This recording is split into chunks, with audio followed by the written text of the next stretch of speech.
Commander Vex 9 adjusted his optical sensors for the third time in 10 minutes, wondering if perhaps the translation matrix had finally developed a sense of humor. Because surely, what he was reading could not be correct. Captain Zara, he called across the pristine white expanse of the Galactic Archive's most secure wing. Could you please confirm that our human guest is requesting to view artifact classification Ultra 779? Captain Zara Volkov, a stocky woman with graying hair and an expression that suggested she had seen enough nonsense for several lifetimes, looked up from her datapad. That's correct, Commander. Dr. Elena Vasquez has clearance level 9 authorization from the High Council themselves. Vex 9's tentacles twitched with what any human observer might recognize as barely contained hysteria. The High Council gave a human level 9 clearance to view that particular document. Is there a problem, Commander?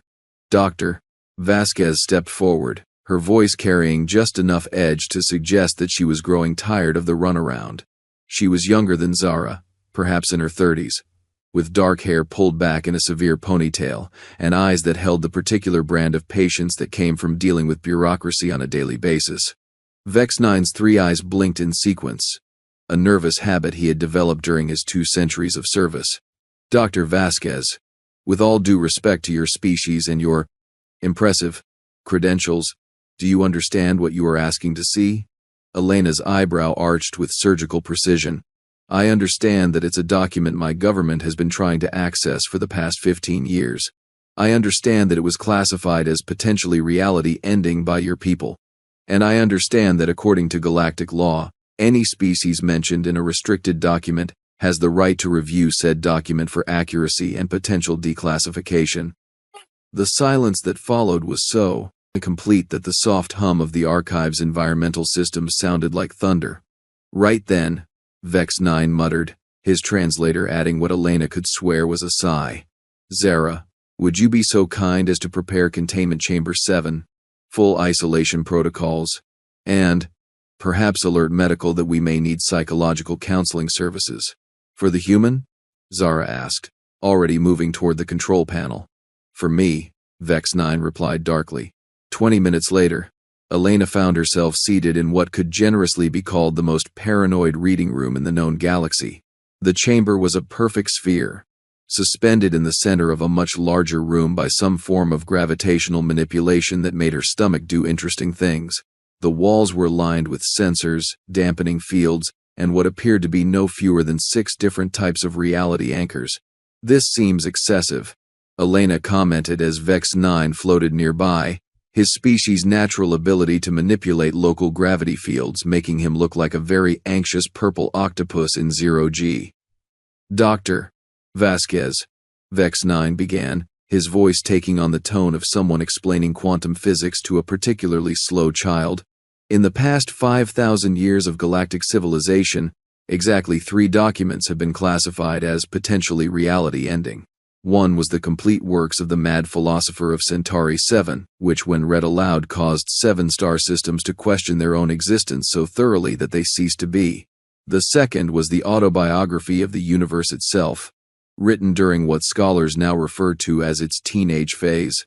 And the less said about that pretentious mess, the better.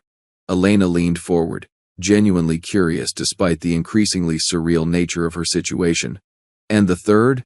Vex 9's tentacles performed what Elena was beginning to recognize as the equivalent of wringing hands.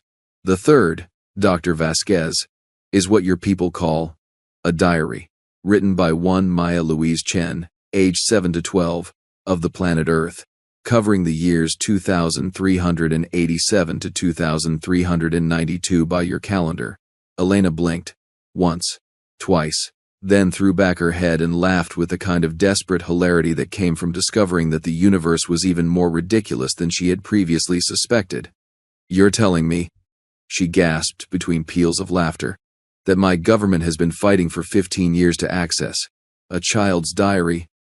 Your reaction suggests you find this amusing, Vex 9 observed with the air of someone watching a bomb tick down to 0. Oh, Commander. Elena wiped tears from her eyes. You have no idea how amusing I find this. Please, by all means, show me this terrifying document that has the entire Galactic Council wetting themselves with fear. The containment field shimmered, and a small, pink journal materialized on the reading stand before Elena. It was exactly the sort of thing a human child might pick up at any department store. Fake leather cover, a tiny lock that could be opened with a paperclip, and pages slightly yellowed with age. On the cover, written in glittery purple pen, were the words Maya's super-secret diary. Keep out. Elena stared at it for a long moment. This is it? This is what has the entire galaxy terrified. Dr. Vasquez. Vex 9's voice carried the weight of someone who had seen things that would drive lesser beings mad. I have personally reviewed this document. I have consulted with our best xenopsychologists, our most advanced AI systems, and our leading experts in human behavior. The consensus is unanimous. This document contains information so fundamentally disturbing about human nature that its widespread distribution could lead to the complete collapse of galactic civilization. Elena reached for the diary, pausing only when Vex 9 made a sound like a deflating balloon. Commander, I'm going to open this now. If you'd like to leave the room, I completely understand. I think I'll stay, Vex 9 replied, though his voice suggested he was already regretting this decision. Someone needs to monitor for reality fluctuations. Elena opened the diary to the first page. The handwriting was exactly what one would expect from a 7-year-old human child. Large, uneven letters in pencil, with several attempts at cursive that had been abandoned in favor of print. Entry 1. Elena read aloud. Today I started this diary because Mom said I should write down my thoughts and feelings. I think that's dumb, but whatever. Today, at school, Tommy Peterson said I couldn't be an astronaut because girls are too weak, so I punched him in the nose. Vex 9 made a strangled sound. Elena continued reading, her expression shifting from amusement to fascination as she turned the pages. The diary chronicled the perfectly ordinary life of a perfectly ordinary human child. Playground politics, family dynamics, school projects, and the gradually expanding worldview that came with growing up. But as Elena read, she began to understand why the diary had caused such consternation among the galactic community. Entry 15. She read, her voice taking on a note of wonder. Today we learned about the solar system in science class. Mrs. Henderson showed us pictures of all the planets and told us that Earth is the only one with life on it. I think that's stupid. Space is really, really big. There has to be aliens somewhere. And when I grow up, I'm going to find them and make friends with them, even if they're scary looking. Mom says I shouldn't judge people by how they look, and I bet that goes for aliens too. Vex 9 floated closer to the observation window, his optical sensors focusing intently on Elena's face. Entry 27. Elena's voice grew softer. Grandpa Joe died today. Mom and Dad are really sad, and I am too. But I don't understand why everyone says he's gone forever. I mean, his body is broken, but all the things that made him Grandpa Joe, like how he always smelled like peppermints and told the best stories, those aren't in his body, are they? Those are in his brain. And brains are just like computers, right? So maybe someday we'll figure out how to copy all the important stuff from people's brains before their bodies break. Then nobody would have to be gone forever. The chamber fell silent, except for the soft whisper of the environmental systems. Elena turned more pages, her academic mind beginning to piece together what she was seeing. This wasn't just a child's diary. It was a window into the developing psyche of a species that the rest of the galaxy had fundamentally misunderstood. Entry 43. She continued. Today I got in trouble for asking why countries fight wars. Mrs. Henderson said it's because people disagree about important things. But that's dumb. When me and my brother disagree about important things, like who gets the last cookie, we don't try to hurt each other. We find a way to share or take turns or something. Grown-ups are weird. Maybe when I'm a grown-up, I'll be better at it. Vex 9's tentacles had gone completely still, which Elena was learning was his species' equivalent of holding one's breath. Commander, Elena said softly, I'm beginning to understand why this document concerns your people. Are you? Vex 9's voice was barely above a whisper. Because I must confess, Dr. Vasquez, after 2 years of analysis, we still don't fully comprehend the implications. Elena set the diary down carefully, her mind racing. This isn't just a child's diary. It's a perfect example of human cognitive development. But more than that, it's a demonstration of something your people apparently find deeply disturbing about my species. And what would that be? Elena looked directly at Vex 9, her expression growing serious. We don't accept limitations, ever. This child, Maya, she looks at death and sees a technical problem to be solved. She looks at war and sees a failure of communication. She looks at the vastness of space and sees it not as a barrier, but as an invitation. She picked up the diary again, flipping through pages filled with the innocent observations of a growing child. Your people have built a civilization based on accepting the way things are. You've achieved peace, prosperity, and stability by learning to work within established boundaries. But humans, we don't have that particular limitation. Entry 61. Elena read, her voice taking on an edge that made Vex 9's optical sensors dilate with something that might have been fear. Today I learned that the speed of light is supposed to be the fastest anything can go. But that doesn't make sense. If you can't go faster than light, then it would take forever to visit other stars. There has to be a way around it. Maybe space isn't really the shape we think it is. Maybe you can fold it or something. I'm going to figure it out when I get older. The silence stretched between them, heavy with implication. Commander, Elena said finally, I think I understand your concern. You're not afraid of what this diary says. You're afraid of what it represents. You're afraid of a species that looks at the fundamental laws of physics and says, challenge accepted. Vex 9's form seemed to deflate slightly. Dr. Vasquez, in the 73 years since first contact with your species, humans have developed faster than light travel, solved the energy crisis, begun reversing entropy on a local scale, and somehow convinced 3 separate hive mind species to adopt individual consciousness just to see what it's like. Your people don't just push boundaries. You seem fundamentally incapable of genre set, acknowledging that boundaries exist. Elena nodded slowly. And this diary proves that it's not learned behavior. It's how we're wired from childhood. We don't just refuse to accept limitations, we literally can't see them. Precisely, Vex 9 replied. This document is evidence that human children, before they're even old enough to understand the concepts they're dismissing, are already planning to overcome death, achieve world peace, and violate the fundamental laws of physics, all as casual afterthoughts to more pressing concerns like playground politics and who gets to sit where at lunch. Elena flipped to another page, her smile returning. Entry 72. Today Jimmy Martinez said that nobody can breathe in space because there's no air. I told him that's just because we haven't invented the right kind of gills yet. He said that's impossible. But I bet I could figure it out. Maybe I could make gills that filter air out of space dust or something. Jimmy said I'm weird, but I think he's just not trying hard enough. She looked up at Vex 9, whose 3 eyes were now blinking in rapid sequence. You realize that in the 60 years since Maya wrote this, we actually did develop atmospheric processors that can extract breathable air from trace particles in near vacuum conditions. I am aware of this fact, yes. Vex 9 replied in the tone of someone discussing their own impending doom. Elena continued reading, each entry reinforcing the same pattern. A child encountering some aspect of reality that seemed fixed and immutable, and immediately beginning to plan ways around it. Death was a technical problem. Distance was a design flaw. Conflict was a communication error. Scarcity was a distribution issue. Entry 95. Elena read. Today we learned about black holes in science class. Mr. Patterson said they're so dense that nothing can escape them, not even light. But that doesn't make sense either. If light can't escape, how do we know they're there? We must be detecting something. Maybe there are things that can escape black holes, we just don't know what they are yet. I bet if you could figure out what those things are, you could use them to send messages or maybe even travel faster than light.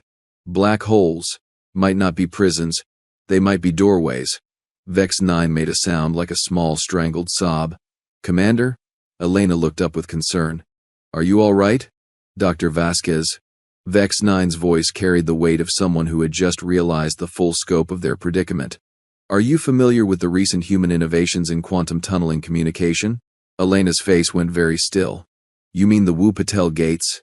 The ones that use collapsed stellar matter as amplification matrices for instantaneous communication across galactic distances? The very same, Vex 9 confirmed. The ones that, according to our analysis, operate on principles that should be impossible according to known physics. Oh, Elena said softly. Oh my. She looked down at the diary in her hands with new understanding. This wasn't just a record of one human child's thoughts, it was a blueprint for the future of human achievement, written by someone who didn't yet understand enough about the universe to know what was impossible. Entry 103, Elena continued, though her voice had grown hushed. Today I had a really weird dream. I dreamed I was talking to this purple octopus thing that could float in the air. It seemed really scared of humans, which is silly because we're not scary at all. We just want to help and learn new things and maybe make friends. I told the octopus thing that humans aren't dangerous, we're just curious. I don't think it believed me, but maybe someday it will understand that being curious isn't the same as being scary. Elena looked up to find Vex 9 staring at her with all three eyes wide, with what could only be described as existential horror. Commander, Elena said gently, when exactly was this diary found? It was recovered from the ruins of Maya Chen's childhood home, Vex 9 replied, his voice distant. The home was destroyed in 2405 during the Third Colonial War. Maya herself died in that conflict. At the age of 28, while serving as a combat engineer. She never lived to see first contact with galactic civilization. Elena felt a chill run down her spine. And first contact occurred in 2442, Vex 9 whispered. 37 years after she wrote that entry. 37 years before she could have known that the Cathari hegemony, my species, existed. The weight of implications settled over the chamber like a shroud. Elena stared down at the innocent pink diary, her mind reeling. Maya Chen had dreamed of meeting Vex 9's species decades before first contact, and had accurately predicted not just their appearance, but their fearful reaction to humanity. There's more, isn't there? Elena asked, though she already knew the answer. Vex 9 nodded slowly. Entry 127 describes a method for faster-than-light communication that wouldn't be invented for another 40 years. Entry 134 outlines an approach to consciousness transfer that matches current human research exactly. Entry 141. He trailed off, unable to continue. Elena flipped to the entry he had mentioned, her hands trembling slightly. The handwriting was more mature now. Maya had been 11 when she wrote this entry. Entry 141. Elena read aloud. I figured out today why grown-ups think some things are impossible. It's because they learned too much about how things work now, and that makes it harder to imagine how things could work differently. But kids don't know enough to be stuck thinking inside the box. Maybe that's why kids are so good at asking why not, instead of just accepting because that's how it is. I think when I grow up, I want to stay curious like a kid, even if other grown-ups think I'm being silly. The universe is big and weird and wonderful, and I bet there are amazing things waiting to be discovered by people who are brave enough to ask what if. Elena closed the diary softly, her hands resting on its simple pink cover. Around them, the containment chamber hummed with enough defensive systems to stop a small army, all focused on protecting the galaxy from the dreams of a human child. Commander, Elena said finally, I think I understand now why this document terrifies your people. It's not what Maya wrote that scares you one. It's the fact that everything she imagined eventually came true. Not everything. Vex 9 replied quietly. Not yet. Elena opened the diary to the final entry, written in the careful handwriting of a 12-year-old girl who had no idea she had only 16 years left to live. Entry 163, she read. Today is my 12th birthday. Mom asked me what I want to be when I grow up. I told her I want to be someone who helps make the universe a better place. I want to meet aliens and show them that humans are good people who just want to learn and help and be friends. I want to figure out how to make sure nobody ever has to die if they don't want to. I want to build bridges between stars and help everyone understand that we're all just trying to do our best in a really big, sometimes scary universe. Mom says those are big dreams for a little girl. I told her that maybe little girls are supposed to have big dreams. Otherwise, who's going to make them come true? Elena closed the diary and looked up at Commander Vex 9, whose purple form was trembling slightly in the zero gravity of the chamber. She never got the chance to make those dreams come true, Elena said softly. No, Vex 9 agreed. But her species did. Every single one of them. In the 73 years since first contact, humans have accomplished everything Maya Chen dreamed of, and more. You've made the universe smaller, safer, and stranger than it has ever been. Elena stood up carefully. The diary clutched to her chest. And that terrifies you, Dr. Vasquez. Vex 9 replied.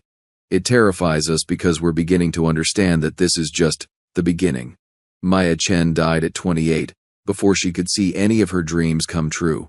But there are billions of other human children, right now, dreaming dreams that are even bigger, even more impossible. And based on your species' track record, every single one of those dreams will eventually become reality. The implications hung in the air between them like a challenge to the very foundations of reality. Elena looked down at the diary in her hands, the innocent record of a child's imagination that had become a prophecy of humanity's future. Maya Chen had been dead for over 2 centuries, but her dreams lived on in every human who looked at the universe and asked why not. Commander, Elena said, her voice carrying a note of something that might have been apology, I'm afraid you're absolutely right to be terrified. Because Maya's dreams? They were nothing compared to what human children are imagining today. The containment chamber suddenly felt very small indeed. 3 days later, Elena sat in the council chambers of the Galactic Archive, facing a semicircle of beings that represented the most powerful civilizations in known space. The pink diary sat on the table before her like a tiny pink bomb that had already detonated, leaving everyone scrambling to deal with the aftermath. High Chancellor Torex, a crystalline being whose body refracted light in patterns that hurt Elena's eyes to look at directly, spoke first. Dr. Vasquez, your initial report has caused considerable discussion among the council members. I imagine it has, Elena replied diplomatically. She had learned long ago that when dealing with galactic politics, understatement was often the safest approach. Discussion? Senator Quith's serpentine form coiled tighter around her hover platform. Half the member species are demanding immediate quarantine protocols for all human colonies. The other half are requesting emergency cultural exchange programs. Your people have managed to divide the galaxy simply by existing. Elena suppressed a smile. Senator, with respect, I don't think the division is about us existing. I think it's about what our existence implies for the future of galactic civilization. Elaborate. Chancellor Torex's voice carried harmonics that suggested barely controlled anxiety. Elena opened the diary to a page she had bookmarked. Entry 98. Maya writes, Today I learned that some animals can see colors that humans can't see. That made me think, what if there are whole kinds of thinking that some species can do but others can't? Like, what if some aliens can think in ways that let them solve problems humans can't solve? And what if humans can think in ways that solve problems aliens can't solve? Maybe different kinds of thinking aren't better or worse, just different tools for different jobs. I bet if all the different kinds of thinkers worked together, they could solve problems that nobody could solve alone. The chamber fell silent. Elena looked around the room, noting the way different species processed this information. The hive mind representatives seemed to be vibrating at a frequency that suggested intense internal debate. The machine intelligences had gone completely still, their optical sensors focused with laser-like intensity on the diary. The child suggests collaborative cognitive enhancement. Dr. Zim, the Andromedan delegate, finally spoke. His species communicated through bioluminescent patterns, which Elena's translator rendered as a voice like wind chimes.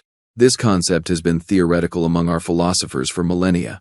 Theoretical, yes, Elena agreed. But Maya was 12 when she wrote this. She wasn't approaching it as a philosophical exercise. She was approaching it as a practical solution to be implemented. Commander Vex 9, who had been floating silently near the back of the chamber, drifted forward. If I may, Honorable Council, Dr. Vasquez has identified what our analysis team believes is the core issue. Human children don't distinguish between theoretical and practical problems. They see a challenge and immediately begin planning implementation. Show them entry 57, Elena said, flipping through the pages. This one kept me awake all night. She found the page and cleared her throat. Entry 57. Today in art class we learned about perspective, how things look different depending on where you're standing when you look at them. It made me think about time. What if time has perspective too? Like, what if time looks different depending on when you're standing in it? Maybe past and future are just directions like left and right. And maybe if you could figure out how to turn around in time the way you can turn around in space, you could see things that haven't happened yet, or visit things that already happened. The silence that followed was so profound that Elena could hear her own heartbeat. Temporal mechanics, whispered Dr. Kez, the Proximant delegate. His species had been working on theoretical time manipulation for over 3,000 years. She described our most advanced mathematical models as a thought exercise about art class. It gets worse, Elena said, though her tone suggested she found it more fascinating than frightening.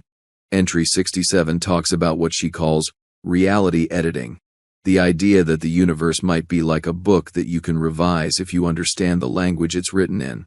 Entry 74 describes something she calls consciousness networking, linking minds together not just to share thoughts, but to create new kinds of thinking that emerge from the connection itself. Senator Quith's coils were now so tight they resembled a geometric sculpture. These concepts, they represent technology that could reshape the fundamental nature of existence itself. Yes, Elena agreed. And Maya thought of them before she was old enough to understand why they should be impossible. Chancellor Torix's form flickered through several color spectrums, a sign of extreme agitation in his species. Dr. Vasquez, perhaps you could explain why your people requested access to this document. Surely you must have suspected its contents would be significant. Elena leaned back in her chair, considering her words carefully. Chancellor, we didn't request access because we suspected what was in the diary. We requested access because we knew whose diary it was. The chamber erupted in confused harmonics, clicks, and electromagnetic pulses as various species attempted to process this statement simultaneously. UKNEW, the author. Commander Vex 9's tentacles performed what Elena now recognized as the equivalent of throwing one's hands in the air in despair. Maya Louise Chen, Elena said quietly, was my great-grandmother. The explosion of sound that followed was unlike anything Elena had ever heard. It was as if every species in the chamber had simultaneously experienced the same moment of existential crisis, expressed in their own unique way of conveying absolute horror. When the noise finally died down, Chancellor Torix spoke in a voice that had lost all its harmonic complexity, reduced to a flat monotone that somehow conveyed more dread than any scream could have managed. Your great-grandmother. Yes, Elena confirmed. She died 3 years before I was born, but her influence on our family was substantial. My grandmother, her daughter, became the lead engineer on the first faster-than-light communication project. My mother developed the consciousness transfer protocols that your medical facilities now use for treating severe neurological trauma. And she paused, suddenly aware that every sensor, optical organ, and detection device in the chamber was focused on her with the intensity of a supernova. And I currently head the Human Coalition's Department of Applied Impossibilities. The silence stretched for so long that Elena began to wonder if she had accidentally broken reality with that simple statement. Finally, Senator Quith spoke, her voice a whisper that somehow carried to every corner of the chamber. Applied impossibilities. It seemed like a natural career path, Elena said with the kind of casual tone one might use to discuss the weather. We take theoretical problems that are considered unsolvable and work out practical implementation strategies. Maya's diary was actually one of our foundational documents. Most of our current projects are based on concepts she outlined before her 13th birthday. Dr. Zim's bioluminescent patterns were now cycling through what Elena's translator was rendering as a string of untranslatable concepts that roughly meant the sound of reality crying. What projects? Commander Vex 9 asked, though his tone suggested he was already regretting the question. Elena pulled out her own datapad, scrolling through a list that made the pink diary look like a children's picture book. Well, we've got 3 teams working on temporal perspective manipulation, basically turning Maya's time direction theory into practical time travel. Another group is developing reality editing protocols. AG. We think we're close to being able to revise physical laws on a local scale. The consciousness networking project has been quite successful. We've already achieved stable mind linking between up to 12 individuals, with emergent intelligence patterns that none of the participants could achieve individually. Each item on Elena's list seemed to drain a little more color from the assembled delegates. By the time she finished, the chamber looked like a collection of beings who had just received confirmation that the universe was about to end. And then there's Project Maya, Elena continued, apparently oblivious to the psychological damage she was inflicting on the galactic community's collective sanity. Project Maya? Chancellor Torix's voice had devolved into something that sounded like static electricity having an anxiety attack. "Oh yes," Elena said brightly. "It's our most ambitious undertaking. We're attempting to create what Maya called a universal solution engine, a system that can automatically generate practical solutions to any problem, by treating impossibility as simply another variable to be optimized around." Dr. Kez made a sound like a small moon collapsing into itself. "The interesting thing is," Elena continued, completely ignoring the sounds of civilizational breakdown around her, "Maya left very detailed notes about how such a system should work. She wrote them when she was 11, in the margins of her math homework. We found them when we were going through her school papers." Commander Vex 9 floated closer to Elena, his three eyes focusing on her with the intensity of someone trying to peer into the abyss while simultaneously preventing it from peering back. "Dr. Vasquez, are you telling us that humanity is systematically working through a to-do list written by a child over 2 centuries ago?" "Not just any child," Elena corrected gently. "A child who somehow managed to accurately predict the development of galactic civilization, describe technologies that wouldn't be invented for decades, and outline solutions to problems that most species consider fundamentally unsolvable. We'd be foolish not to take her ideas seriously." She opened the diary to one of the final entries, her voice growing soft with something that might have been reverence. Entry 159. Maya writes, "I had another dream about the purple octopus aliens last night. In the dream, they were scared because they thought humans were going to break the universe or something. I tried to explain that we don't want to break anything. We just want to fix things that are already broken. Like how people die when they don't want to, or how it takes forever to travel between stars, or how different species can't understand each other very well. The octopus aliens seem to think that some things are supposed to be broken, and trying to fix them is dangerous. But that doesn't make sense to me. If something is broken, and you can fix it, why wouldn't you? Isn't making things better what smart people are supposed to do?" Elena looked up from the diary to find every delegate staring at her with expressions that suggested they were witnessing the heat death of the universe in real time. "The thing is," Elena continued, "Maya was right. We don't want to break the universe, we want to fix it. Death is a malfunction to be corrected. Distance is an inefficiency to be optimized. Scarcity is a distribution problem to be solved. Conflict is a communication error to be debugged." Senator Quith's serpentine form had gone completely rigid. "And you believe these things can be fixed?" "Maya believed they could be fixed," Elena replied.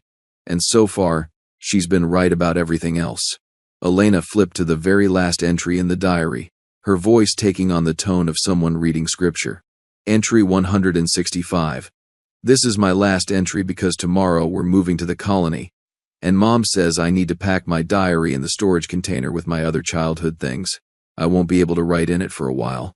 But I wanted to write down the most important thing I figured out while I was 12. I figured out that the universe isn't finished yet.